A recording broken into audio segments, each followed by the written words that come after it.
Hello, everyone, and welcome to another edition of Beyond the Noise, where we try to get past all the surface info and we try to get past all the rhetoric with work hard, do a good job, just keep grinding, and figure out what that means exactly. And today, I'm excited about the opportunity we will have to figure that out with a really good friend of mine, actually a great friend of mine who's going to tell some tremendous stories. But before we get into that, we always have with us the round-faced Mexican girl, Miss Gracie Dagnino. Gracie, before you say anything and I ask how you are, you have got to speak into the mic so the world can hear you, or else you don't get to speak anymore. Gracie, so how you doing today? Well, I've been talking louder, so that's not really fair. Well, louder is if you go from silence to inside quiet. But they can hear me. Now we can hear you. That's what I'm talking about. So we got her on the ones and twos. She's Jam Master J today. R.I.P. Shout out to Jam Master J. I am really excited about today. Today I have an amazing friend of mine. We have a gentleman who has been coaching in the public and the private school world for 20 years now. And over those 20 years, he has taken young athletes who all they had was a dream and an opportunity and turned that into a chance to extend that career for 4 more years. He is straight out of LD Bell, and he played on both the 95 and the 96 junior college national championship team with Michael Bishop, who was slinging that ball over there at K-State. We also have a alumni of the great TCU. We're not going to talk about their problems that they had over the weekend. And he is now been married for 8 years. He has 4 beautiful kids, 2 that I've had the opportunity to work with myself. He is one of the most honest, most charitable gentlemen I've met when it comes to opportunities for youngsters to expand and extend their career, and you're going to find out why. Ladies and gentlemen, I have with me today Mr. Eric Anderson. Easy E, what's up, baby? How you doing? Man, happy to be here, G. Happy to be here. You fresh out of practice right now? Yes, I am. I had a time to run back and grab a shower. I didn't want to come up here sweaty for you. So. Right on. And where you coaching now, E? I'm coaching at Temple Christian, which is a Division IV TAP school. Okay, so TAPS is playing now. At the beginning, some of the SPC decided they weren't going to play. Now they're playing. Some schools aren't. How many schools in TAPS are playing? I think they're all are. Basically, TAPS pushed everyone back to last weekend, which was kind of like the first official date for everyone. And before that, the weekend before, you can actually have a scrimmage, but not a game. So Gotcha. Everyone's rolling right now. Gotcha. Man, we're going to tell your story because I think it's important for people to hear your story, which is going to lead us into your attitude. So you're from right around here, right out here, the DFW. Yeah, I'm a local guy. Yeah, and you went to blend. You went to JUCO. Why? How were you recruited? Why junior college? What got you on those national championship teams? So I am a graduate of LD Bell. I was a highly recruited guy out of Bell. We had great coaches, phenomenal coaches. They did an excellent job of promoting us, getting us on track. But unfortunately, when I came to Bell, which was my junior year, we were living in Georgia at the time, and so the academics are a little bit different. When I'm saying they're a little bit different, you can actually fail a class and still play. Yeah.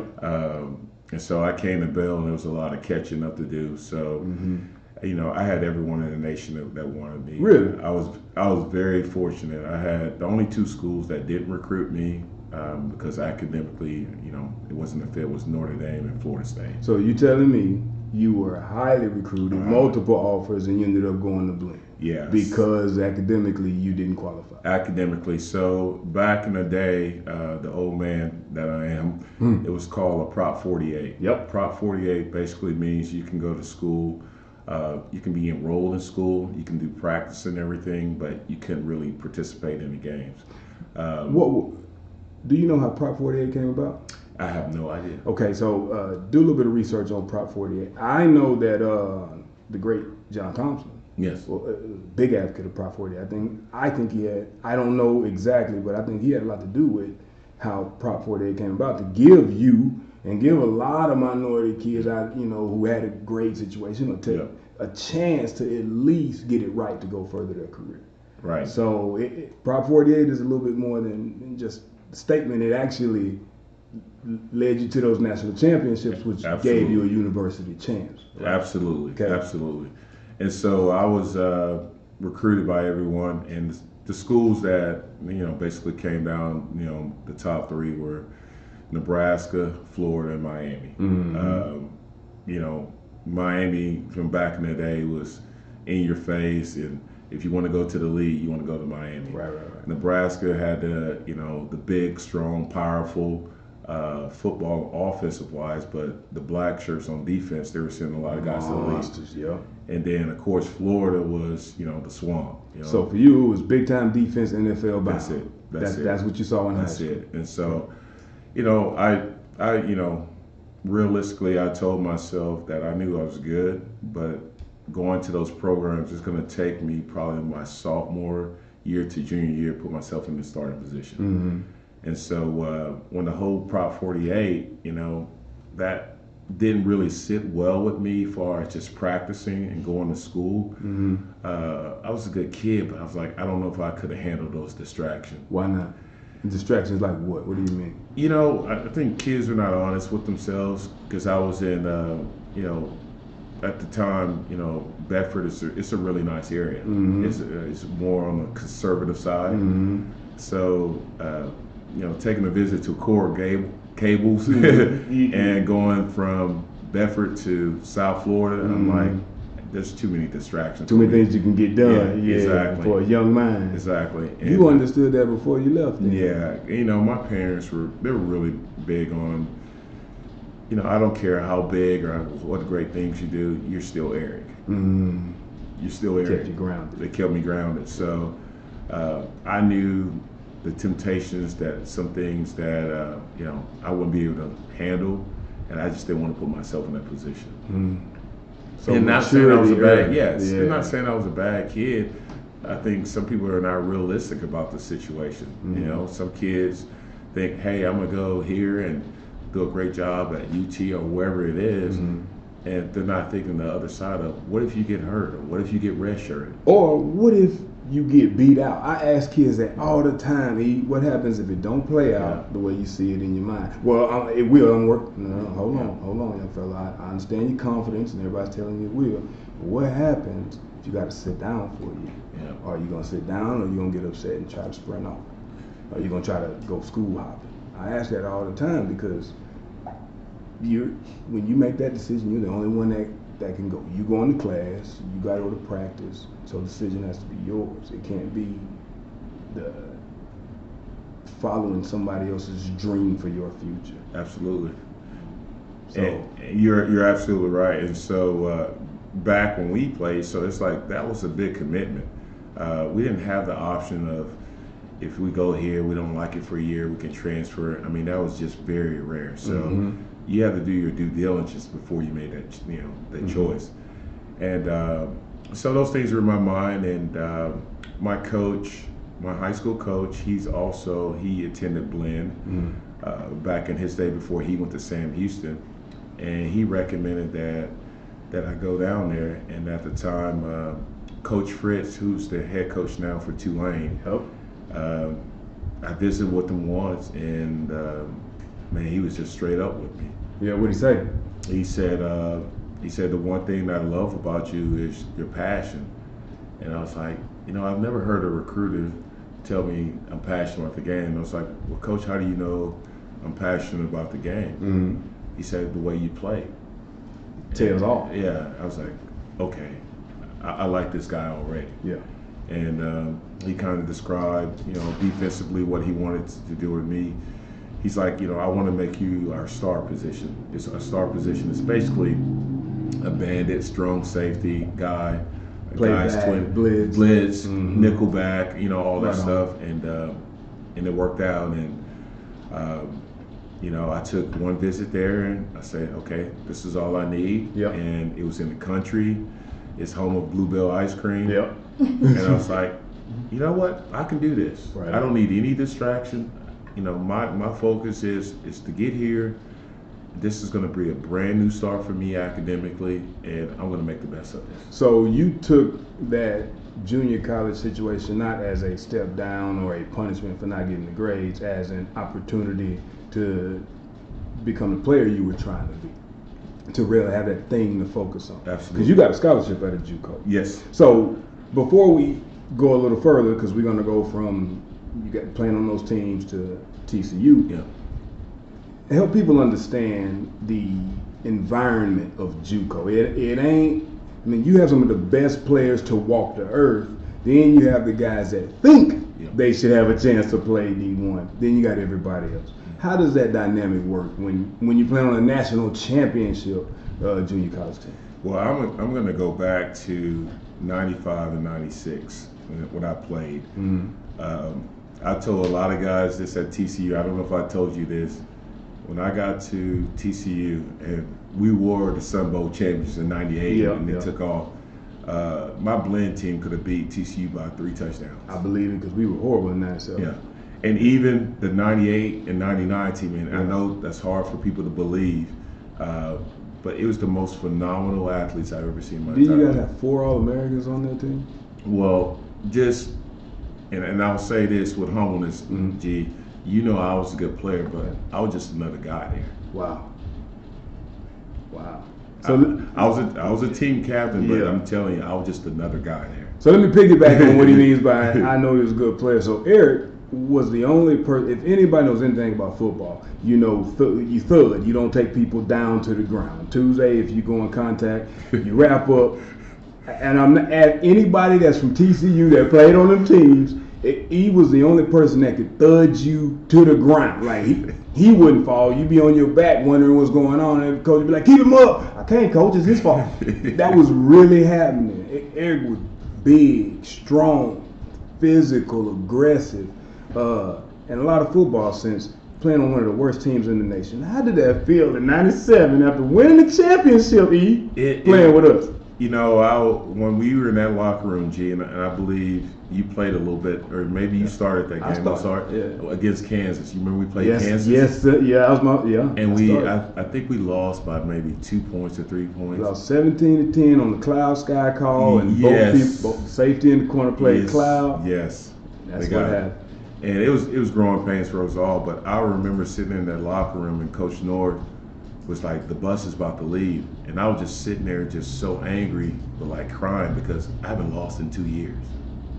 Really? So because both of your teams were like 14-0 and all. Yeah, I never lost. So you went 28 games in a row and then you lose a first college game on that to a team that we should have beat. We should have beat. And so it was tough because I've always been a part of winning programs. And man, I was like, you know, how do guys accept just losing like that, easy like that? It was so tough for me. It was tough, and I know there's a large percentage of guys in that locker room. They wanted to win, but I believe there was some in there that really didn't care if we won or lost. Because we had that kind of, I won't want to say culture, because we had some winners in there. Yeah. We just we didn't have the kind of resolve we had after that. And it's not speaking negative on. That's why I didn't want to say it, because that wouldn't have been true. In that game, you know, it was my first college game ever. First game of the year. I got in the first defensive series on 3rd down because I was a nickel. I remember that. You know, if you go back to the film, somebody can dig that up. I didn't move on the whole play. It's so hilarious because you know me how wild and aggressive I am. I was out there. That ball got snapped. Next thing you know, the whistle blew. He was on the ground. I was still standing there like this. Man. And then to go from that to be all conference, my junior senior, it speaks volumes about just going into a territory you're not into. So we go out in '97. Fran and those guys come in '98. You are starting strong safety, correct? We're in the spring. I'm going to tell the story the way I saw it, and I want you to tell the entire story what happened. It was actually the summer. It was. It was the summer. It was the summer, actually 2 weeks before we played Iowa State. In fact, when that happened to me, they changed the format of how they do summer scrimmage. It's not full contact. It's not full contact. It was in the summer. It was up on the hill. And it was during a scrimmage. So we're up on the hill, and at TCU, the TCU we went to is nothing like the TCU that's there today. So that whole walking uphill both ways, that's a true story because we had to go. So we're up on the hill. We're going through a scrimmage. We're running we're running blitz period. Yes, blitz period. So Basil Mitchell, who ended up playing for the Packers, really good running back, crushed USC when we played them. Yeah. He goes through the hole. He gets undercut by Muck or Basil. Yeah. And you fall right on the crown of your helmet. Yep. And I'm talking about straight down on your helmet. Get up, go to the sideline and sit down where they put ice on your neck. Yep. 10 minutes later, you're walking with the ice, with the doctors. Yeah. And then we find out when we go in the locker room, he broke his neck in like 2 or 3 places. Yep. I want you guys to think about what I said. He fell on the crown of his head and walked off the field with ice. I remember somebody coming in and telling us that the doctor said to you, a regular man would have been paralyzed from the neck down. Am I joking about that? So you tell the story of what happened. So you're exactly right. So what happened is it was a lion. We call it lion call. You know what the lion means? The defense end goes wide. It goes wide and you safety go coming underneath. Mm-hmm. And I love my boy Basil. Basil just can't. He barely tapped me. And I've been flipped so many times in football in my career. But this one time, because I was so high and it was just awkward, when I came down on my head, the crown of my head, I think that initially broke my C6 and C7. But the way my body jerked, in fact, I saw it this weekend when I was watching Texas versus Tech. There was a receiver went up and it got clipped. It gave me chills because it reminded me a little bit of mine, but mine I was on top of my head. Yep. And so I think when the way my body jerked, it's like pulling your head all the way back, overextending it, snapping it back. And I remember I was laying on my back, and the head coach at the time, Coach Fred, said, "You're not supposed to touch the quarterback." Yeah, exactly right. And I'm like looking at him like, "Oh man, get out of my face." And so the warrior in you, I just got up, and when I got up, it was the weirdest thing. Just stop right there. You got up off the ground. Keep going. Yeah. I got up off the ground. When I got up, initially, I felt dizzy for a split second, and I was like, "Ooh," and I was like, but I was like, "Oh, it's no big deal," because that's that tough warrior mentality. And then my right arm, I was doing this, it felt a little numb, but these 2 fingers right here, there is something, they felt numb. I was like, thank goodness Kristen, she was our trainer, you remember the redhead trainer, really sweet. She was there, she goes, "Eric, that looked bad." No, I said, "No, I'm gonna be all right.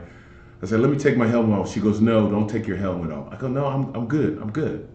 And she allowed me to take my helmet off, but thank goodness she was following protocol because she saw that and it looked really bad.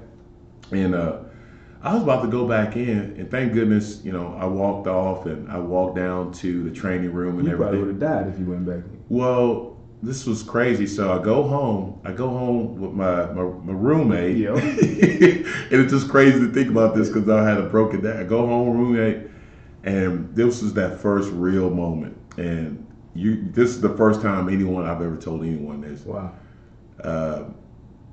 I was sitting at the house and I was like, you know what? If I'm hurt, it just feel like my neck's jammed.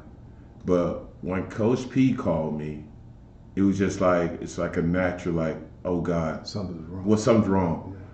Yeah. And Coach P's like, "Hey Eric, we need you to come in." So I said, "Coach, why are you calling me?" So your maturity, like you have an understanding of things that's going on. I'm immediately, I'm going in almost like a little kid mode. Like I know something's about to be taken away from me.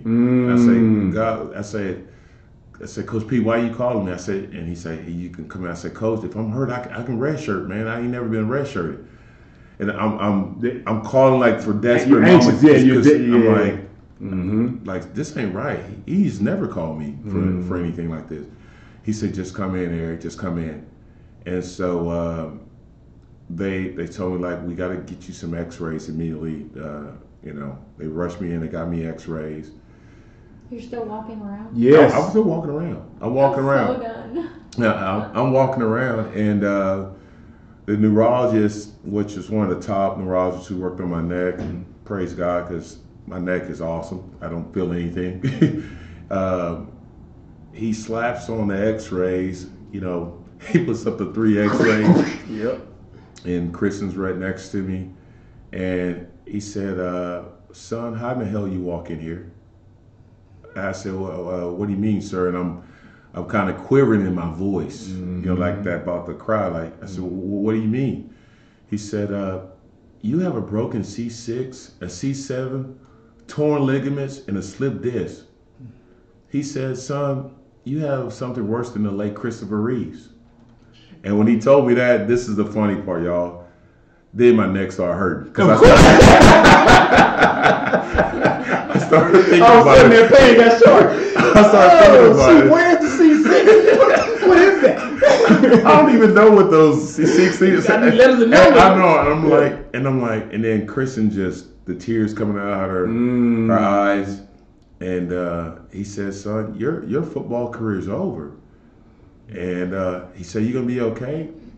And y'all, it was the craziest thing. I had this calm peace over me because at the time, our oldest son, which is 22 now, Easy E Junior, he was 2 months old, and I said, "Okay, I guess God's closing this chapter."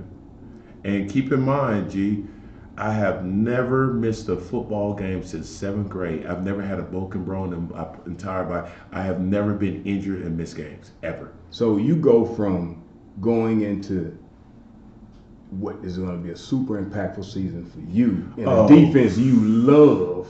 It was. You get to unleash these hounds, and the door slams shut. It was hard to comprehend because, these are stories that I can say now is 20 years later.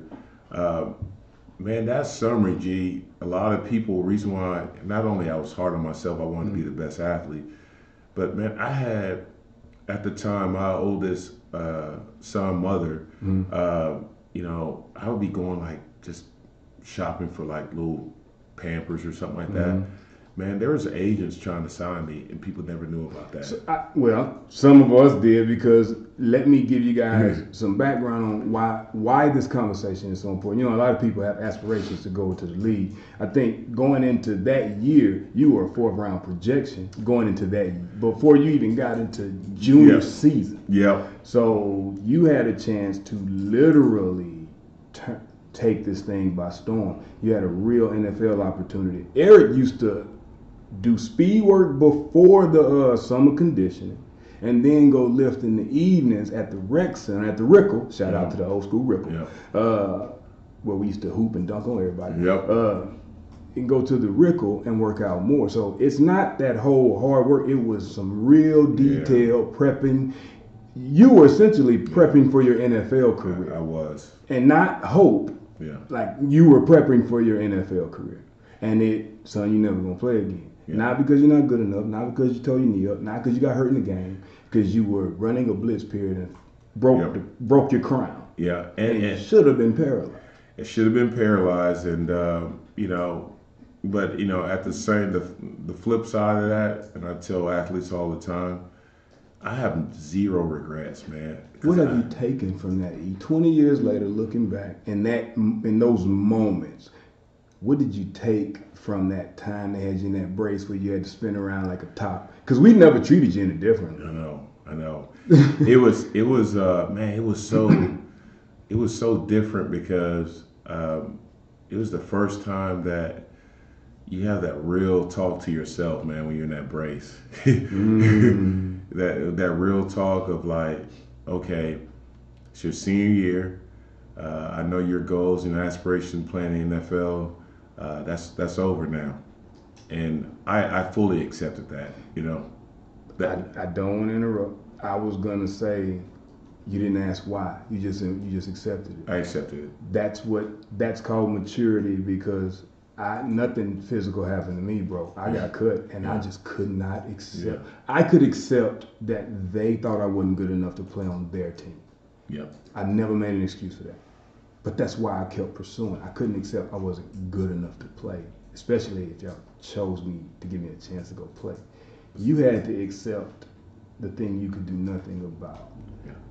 Was that hard, or was that a part of who you are? That maturity you had when you were 17, 18? It was tough. I think the driving factor for me was I started outweighing, you know, if I go back, and at the time, which, you know, our oldest son was 2 months, I was like, if I go back, there's that risk that something can seriously happen and I won't be able to have the opportunity of being the father that I want to be with my son. So you found out what was important early. Yeah, I was like, you know, I don't want, and I've seen, and I have so much respect for people who are in a wheelchair or paraplegic, and they still be able to live their life. But I just looked at it as a sign for, you know, it's over for me. So let me ask you this: you didn't look at it the other way, like the risk to get your family squared, and so the money. Yeah. It wasn't the what football could bring to you. It was it football?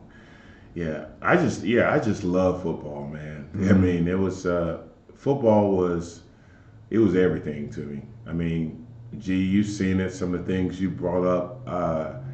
I tell guys all the time, man. I love the competition aspect. I love every drill. I love the fact that just challenging guys, you know, challenging my brothers on the team. You know, I just love that all the intricate pieces to football versus the fans. Like, you know, I can play football this day and age with no fans, and I'll be totally fine with that. I said that to somebody. I was like, we real competitors, we like fans because other people have fans. But if you locked us all in a bowl and said, hey, y'all play them next, we getting it in. We still gonna play as hard.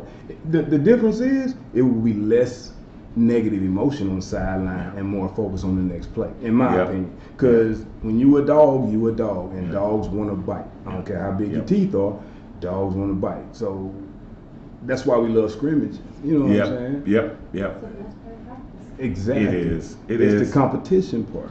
So we're here with Eric Anderson. Eric has told that amazing story about literally falling down, breaking his crown, and then being able to literally walk away from it. So did you ask those 2 questions online, Graco? I did. What'd you get back? Well, I'm assuming a majority of them played with you guys. They were much more intrigued with his story than answering questions. So you have Reggie Harrell said, these classes are the reason TCU is where it's at now. Y'all chose to change the culture and set the tone for my class and other classes after. Reggie Harrell is one of the biggest, fastest tight end / wide receiver. Matter of fact, Reggie Harrell is that hybrid. He was the grunt guys before, like Reggie, big and fast. And shout out to Reggie, man. And most people don't know Reggie was a great high school hurdler. I saw him run hurdles in high school at Lamar. Really? Yeah. Hey, let me ask you this. I got to. What's the best high school highlight tape you've ever seen? Yours was one of mine, but the best one I've ever seen. Shout out to Reggie Hunt. Reggie Hunt's highlight tape. Yeah. Reggie I ain't never seen nothing like it. That was superstar stuff. I don't know what made me think about that, but he was a part of y'all's class, and I mean we had some monsters. Man, I love Reggie, man. Reggie, see the Grim Reaper. That's the thing that people don't understand. It's like when they ask you, the first thing they'll ask you, you played at TCU, and I'm like, yeah, I did. Do you miss it? I'm like, man, I miss the locker room conversations, the competition, hanging in the dorm. When I say this, hanging in the dorm with free time, you know, competing against each other on PlayStation. No sleep in the creek. I still remember like yesterday, you and Callie and LT, and we all playing PlayStation college football over some dang ramen noodles. Over ramen noodles. And we would play that. We played Game Breaker. Yeah, everybody had to kill a spin move that you just keep spinning 75 yards down the field. And so I miss that, and I encourage young guys to, you know, it's not so much the football part. You're gonna meet guys for life. You're gonna meet people that you're gonna need at some point. You know, there is a point where you know, when I needed to lean on some guys, they were there for me. You know, Cam Hunt, you know, Cam is like, he is involved in our church, you know, that I attend. He's still DJing? He does his DJ, but you know, guys like that where you can have conversations, you know, you and I, we talk all the time. That's the part I miss, man, because it really is an extended family. It's a bond that you can't break, and it's something about sweating with,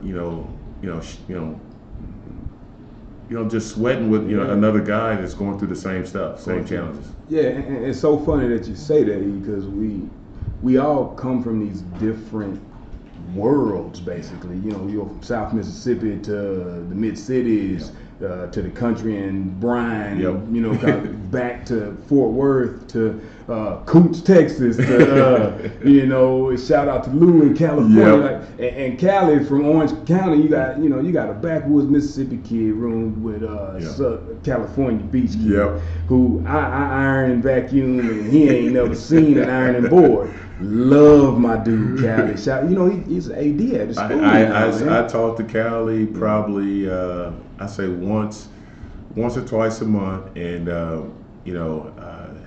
we celebrated his 40th a couple years ago in New Orleans with his wife and my wife, and man, we turned to college kids again when we got together. But it was a beautiful thing to look back. That's 20 years ago, man. It's crazy. You know. So let's fast forward then. Yeah. Well, any questions online before we fast forward into what you think about what's going on today? Only thing that I have right here is that they said, or Corey Masters said, Eric is low-key a superhero.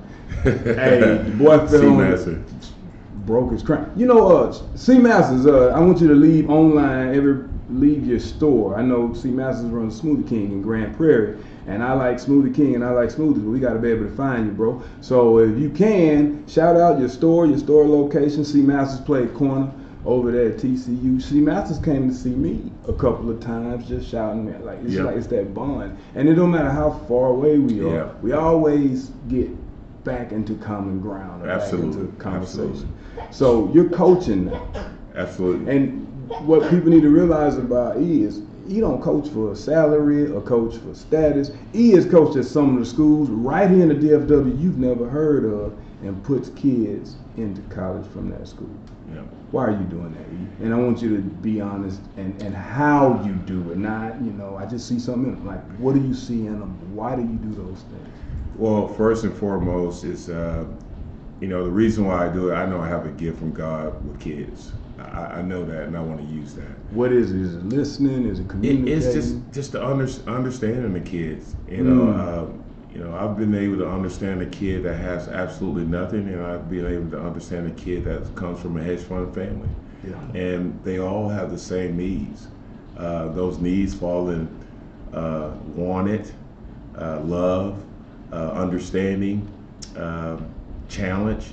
The basic things of being like a parent. And I figured out from a psychological way how to get in their head and use whatever they have inside and bring out the best. How do you go about that? What I do is I take the thing they're trying to do, I give them some tools and say, now, this is not you can do this because you hope or you're excited. Yeah. Here are the tools, this is how. Yeah. You can do this. We try to instill that confidence and put the onus on them. That way, as adults, we're not telling grown-ups to shut up and play. Yeah. And I mean that in the most sincere way. And with the installation of confidence is the responsibility of respect. Yeah. Somebody's giving you something, you need to appreciate it and use it. Yeah. So how do you understand them? How is that communication? Man, I know this sounds so simple, it's really listening. So hard to do. Like we all as adults, and sometimes as a parent, I deal with my own kids, we want to map out, like we have everything planned out for them, and you need to do this, this, this, and this. And sometimes we just have to listen to the kid. Just listen to them and ask them the tough questions. I've asked kids like, what moves you? What drives you? Why is it so hard for us to listen to the kids? Is it because when we were, we learned how to give instruction. Because I remember all adults were right until I realized that many of them were wrong. It was like, Coach, that sounds ridiculous. I'm gonna do it. But then I figured out, I was like, that was ridiculous. Yeah. You know, but we worked so hard to be right. A lot of times, I don't think, this is my opinion, adults are more interested in getting it right. We want to be right. I told you so. Look, if you would have did it like I said, it wouldn't have been like that. I've done that, so that's how I know. But with you, they volunteer to play in a lot of like private schools, or some of these kids they have a superstar on their team and they can't afford to go get an opportunity somewhere. And sometimes you afford them that opportunity. Yeah. How do you know? You know, it's one of those things you kind of fill out. So first and foremost, like the one thing that I enjoy about the private school sector is one, you know, you have to be a student first before you go to college. I'm not saying public schools don't do a disservice at preparing kids, but private schools really excel at preparing a kid for academically for college. Mm-hmm. So that's the biggest check. And then two, in the private school, typically numbers are smaller. So when you're saying smaller, that means I can spend more time with a kid and build a relationship. Mm-hmm. So, you know, I don't think the Eric Anderson model works at a public school. Mm-hmm. I'm going to influence kids. Mm-hmm. I'm going to influence kids. Can't be as impactful. But it's not going to be as impactful because you have greater numbers. Who kept you sane during that time when you watched us play? They told you your career, because you can't tell me you was watching the games and was okay. You accepted it. That'll make you okay. It was the toughest thing. You probably don't remember this. So I didn't know this, that Fran had a rule at halftime that everyone was supposed to be quiet and everything. Yeah. Man, I couldn't even, after the Rice game, I couldn't do it anymore. I couldn't watch any of the games. I would typically I wanted to be there. I came there to support you guys, but it just hurt so bad because I wanted to be there. Yeah.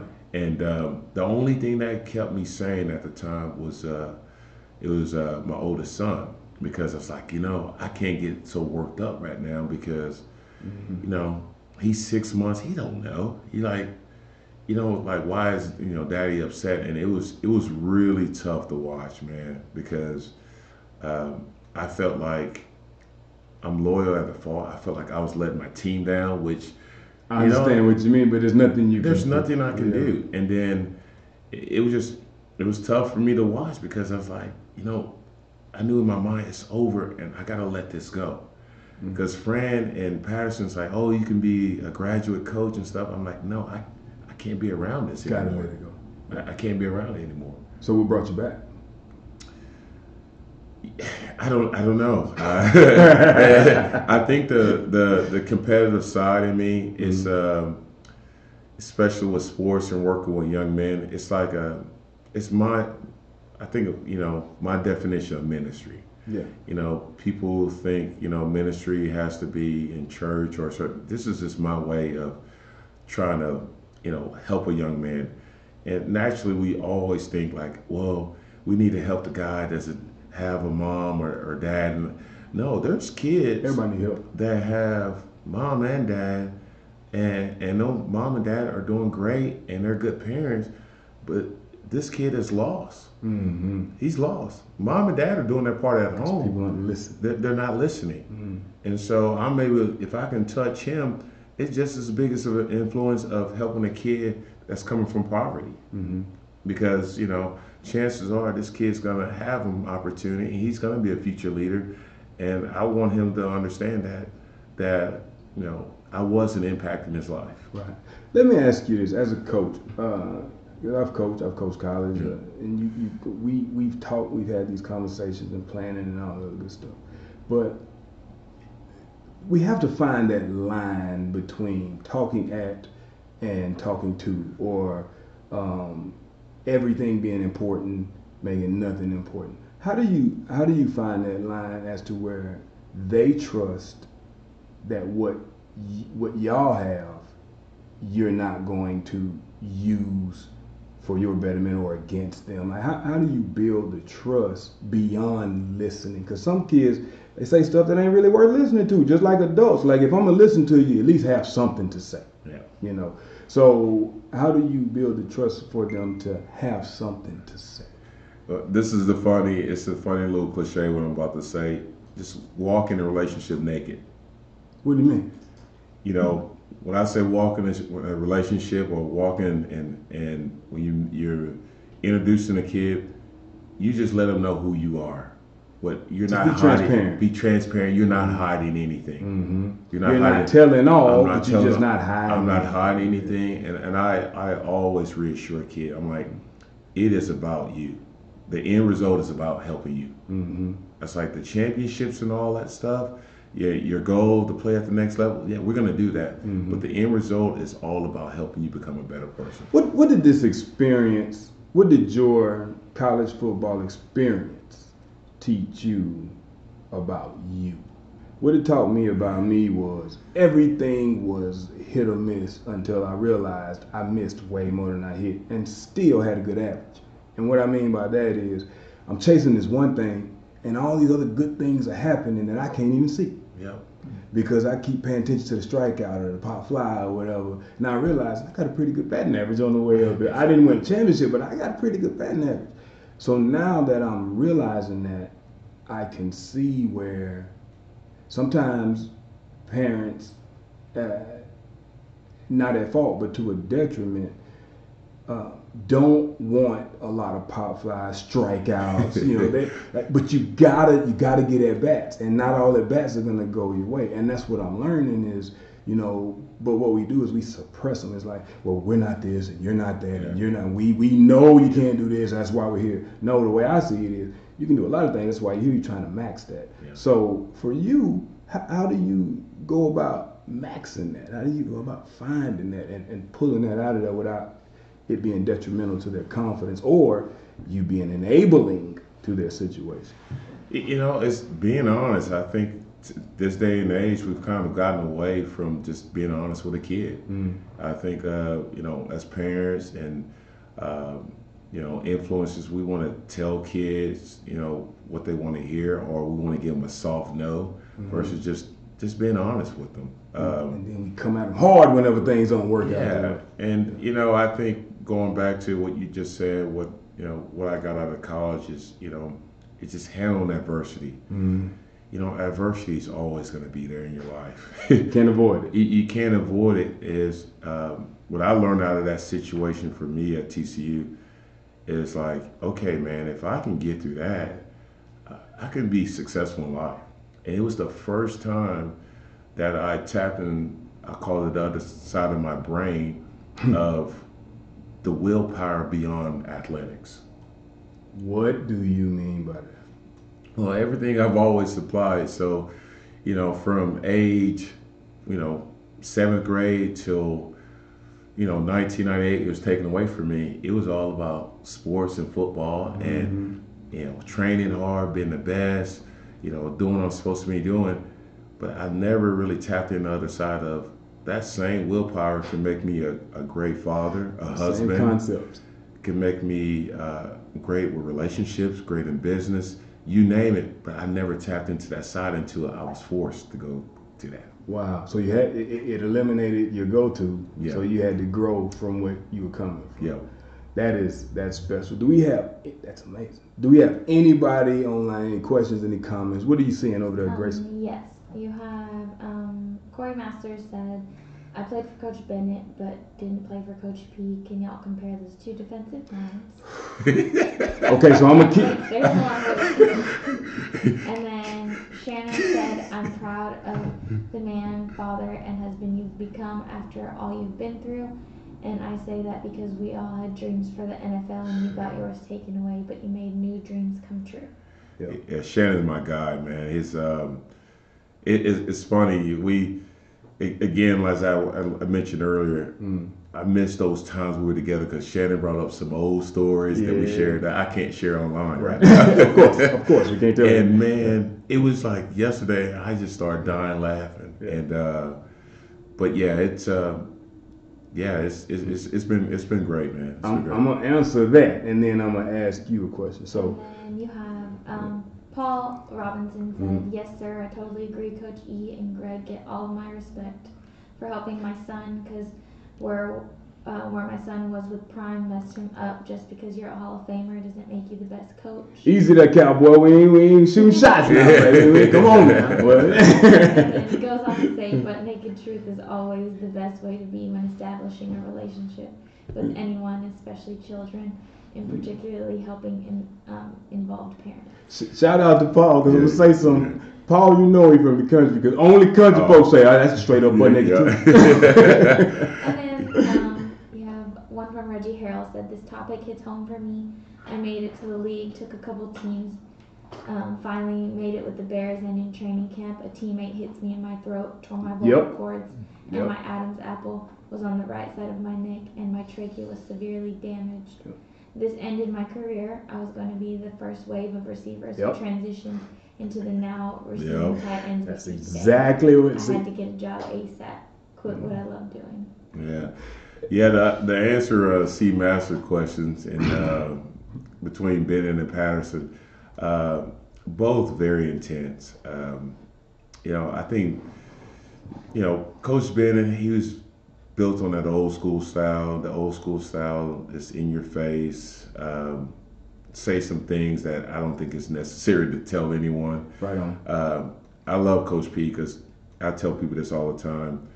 He's the best coach I ever played for, and I knew my senior year, if I had the chance to play, it was going to be lights out. But I think they're both great defensive line, but I think Coach Patterson, he's attention to details. That's where I was going. His detail is it's incredible. In fact, there's a lot of things that I model what I do for preparation as a coach that I got from him. Coach Patterson helped me going into my senior year. Most people didn't know this.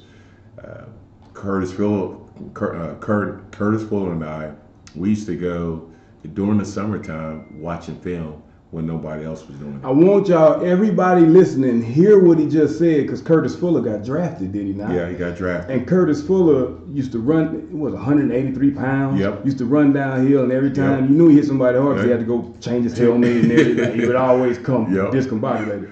But Curtis, y'all would do what? We would watch film. This is before the season. Like in the summertime, I would just say, "Hey, Kurt, I'm going to grab some food, bring some lunch up there. Let's go to the film." And I think one day, one of the GA coaches called us in there, and he said, "Man, what you guys are doing that's pretty remarkable." You want to know what's funny? That's why that's why 98, 99, 2000 got better and better and better. Because I found out that a lot of us, none of us knew, would take time out of the day every day and go sit in that dark room by ourselves and watch film. Well, we ever hardly crossed paths. But we always knew what to do. To answer the GP Coach Bennett question, for me, Coach Patterson really tries to put you in a play position. Now, I'm on full disclosure, and I'm grown, so I don't really give a damn what either one of them think. I don't like either one of their styles on how they communicate with players. But you cannot deny the way, like you said, the preparation and the attention to detail. And that's why his defenses, for the most part of 20 years, are always in the top tier or at least competitive. Because of the preparation and the athletes he tries to put over there to run the defense. That it's not, I'm a good athlete, I'm going to put it. That kid is athletic enough to play this position for me. And I think that goes a long way. This is important to me, and that's why I wanted to spend the last part, and I want people to chime in. Football taught us a lot of stuff. So when you see, first, I'm proud of the young men today putting things on paper and standing up and having conversations amongst each other. And as a player, you see that and you go, man, I don't know why we didn't think of that, because we didn't know that was an opportunity. So I feel a lot of pride in the fact that they're using their voice. My question is, how does it make you feel when people our age and older, the same people who, keep working hard and be respectful and do what's asked and go work, turn around and go, shut up and play, you're stupid, you better be glad you got this opportunity. Well, you live in the life, they pay for your school. How does it make you feel to see us fire darts at them like that? Because I'm going to answer after I hear your answer. Yeah, you know, it's a little bit disrespectful. I think, you know, when you're quick to say stuff like that, that means you're not listening and you're not really hearing what the true issues are. Or you don't understand the experience at all. Yeah. But how does it make you feel? You know, I think sometimes we have this high expectation for people to act a certain way. I just learned that people will disappoint you, man. Yeah. Well, it makes me feel sad. Yeah. It really does. And simply because I know how quickly that love-hate goes, and those people who do it, they get to walk away from it. But if I'm a kicker and I miss the kick, it's one thing for people to scream at the TV, oh my God, he sucks. It's another thing for the world to throw them darts at him. I know. And make threats and tell him, Yeah. you don't know what that kid has been doing all week, and you can't even kick.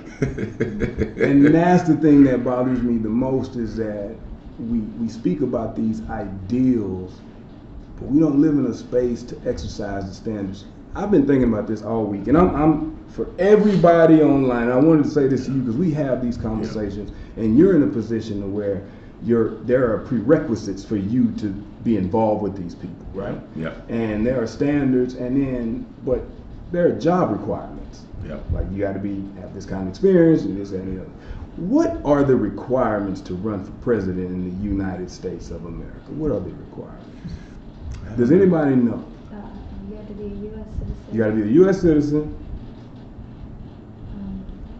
That's problem number one right there. So before anybody looks them up, there's no real requirements, which leads to no standards. You got to be 35 years of age. But you have to have some experience too. I don't want to say like the exact anything. Kanye West is on the ballot. Experience in what? So I think, now let's stop right there. And I don't really care what anybody thinks about this, because these are facts. I'm not giving my opinion. So with that, but in order to be a coach, you got to be CPR certified. You have to have some kind of experience in that arena. You got to sometimes have a certification to go teach and coach. And you have to go past 2 other tests before they let you on the field. Now, we're just talking about coaching high school kids. Where are we missing the standards in order to create a culture that allows us to respect these athletes when you don't have to have experience in the most important job in the United States of America? How do we make our kids respect the titles according to the standards? That's a tough one. Because I respect Chris Thurman, the greatest coach I ever had. I don't care what anybody says. Chris Thurman is the best coach I've ever had because he treated me like a man. But I also know Chris Thurman was a teacher. He had to have these accolades, and he's been coaching for 20 years, and he still has to have continued education. And we're talking about the highest title in the United States, requires no requirements. It's tough, man. So I think that's why we're so disrespectful. Yeah. I think that's why we're not really paying attention to the kids. Now I'm giving my opinion because I looked it up to see, how do you become president? You just talk loud enough to the people who agree with you. It doesn't matter if you know what the people want. Even when you got PTA, right? Or you have booster clubs, right? Right. So you have to go directly to those people, and y'all have to find out what's important for the team, what's important for the kids, what's important for, and then you got to collaborate and work together. Correct. Where is that line is built in respect, correct? And that's how you build relationships.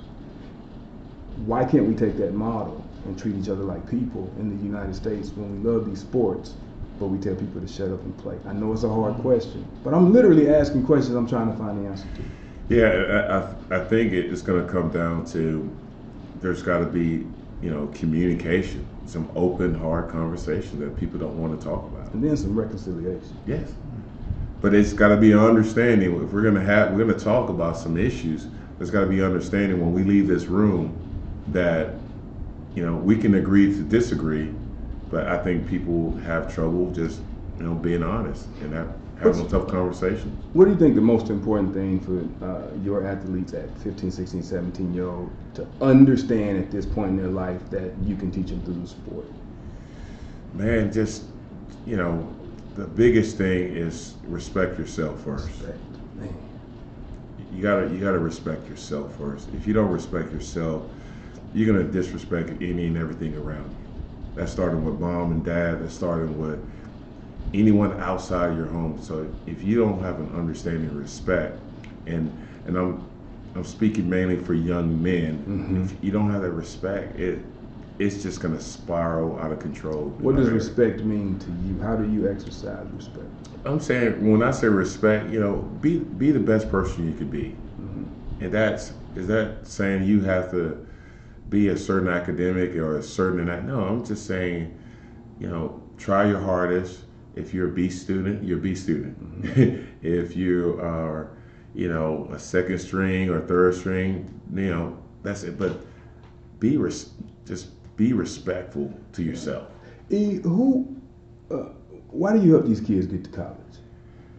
And then I mean that in the most pure form. Why do you spend your time, not salary, you're not a recruiting coordinator, you literally, people hire you to these schools basically to help change these programs and give these kids a chance. Why do you help these kids go to college? Well, the secret, man, I'm telling you a lot of secrets I've never told anyone. I get that, bro. This may evolve to another episode, but the deep secret is, most people don't know that I was adopted. Like my family is they're white. To make a long story short, the story is very similar to The Blind Side. Make a long story long. Hey, can we get 10 minutes we go with it. So basically, except you had way more sense in the way they portrayed that young man. Absolutely.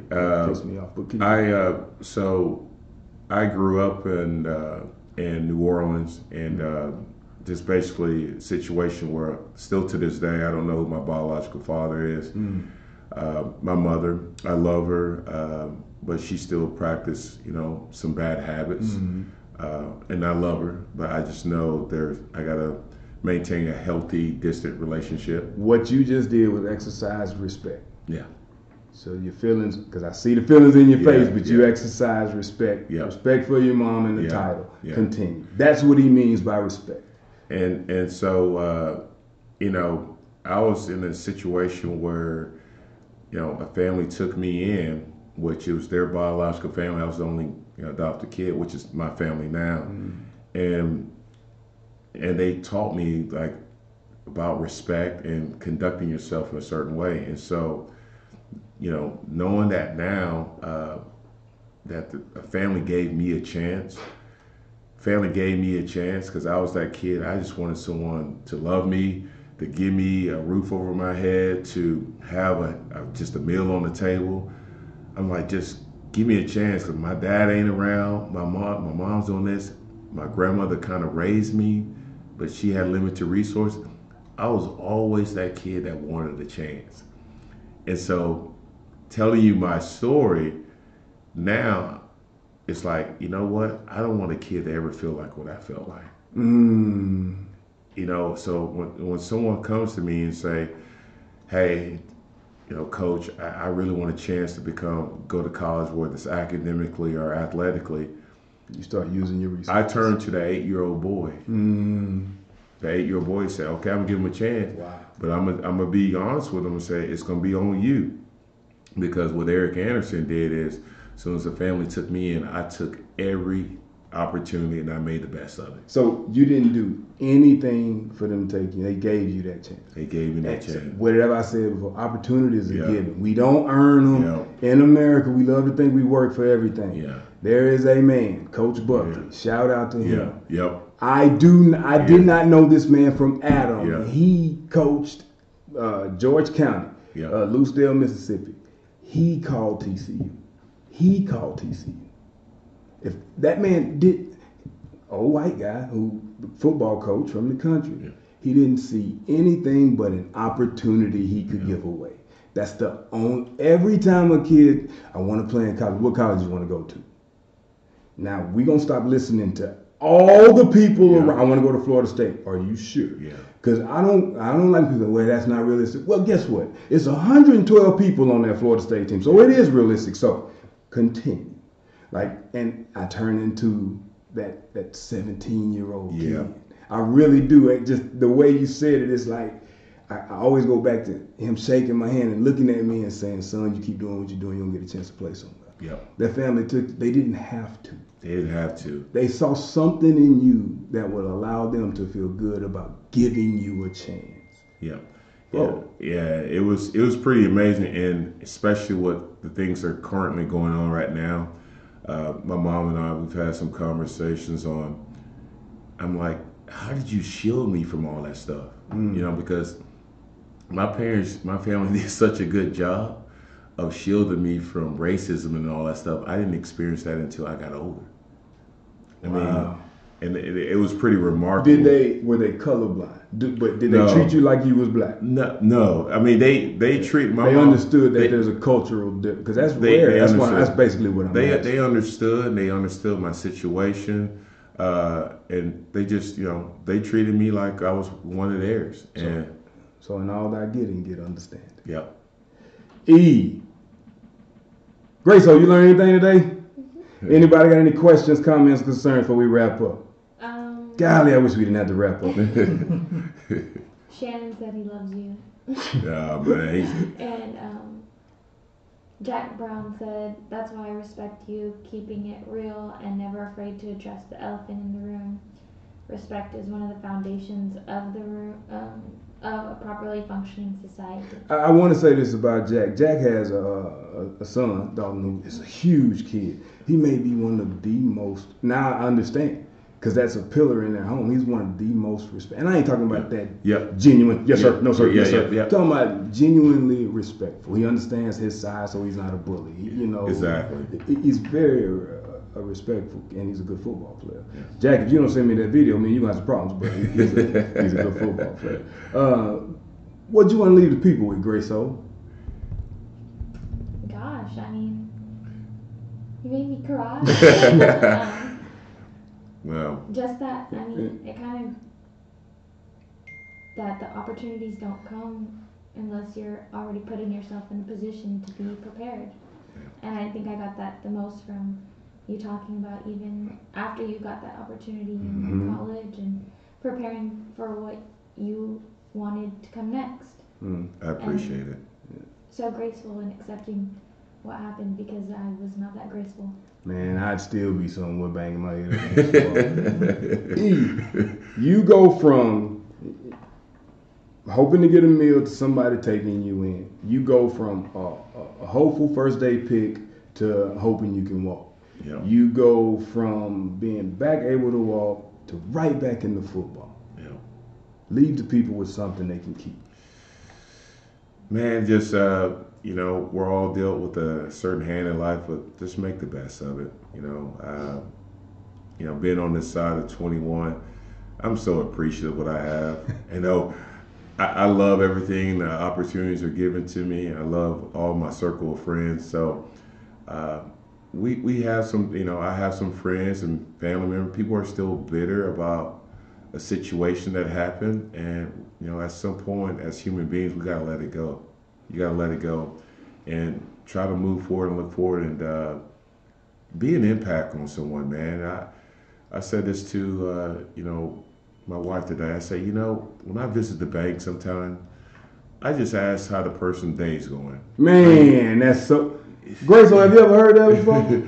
You look at the name tag and say, "Hey, Steve, man, how's your day?" The first thing they go, yeah. And then they tell you exactly how their day is. So you just never know what people are going through. But like I said, I've been an advocate of just helping people that want to help themselves. Let's be clear with that, because some people want help, but they don't want to put their part into it. So, like I said, I enjoy especially working with young men and women, and I'm a huge advocate of trying to better your life. But the only thing I can give to you is just keep your faith.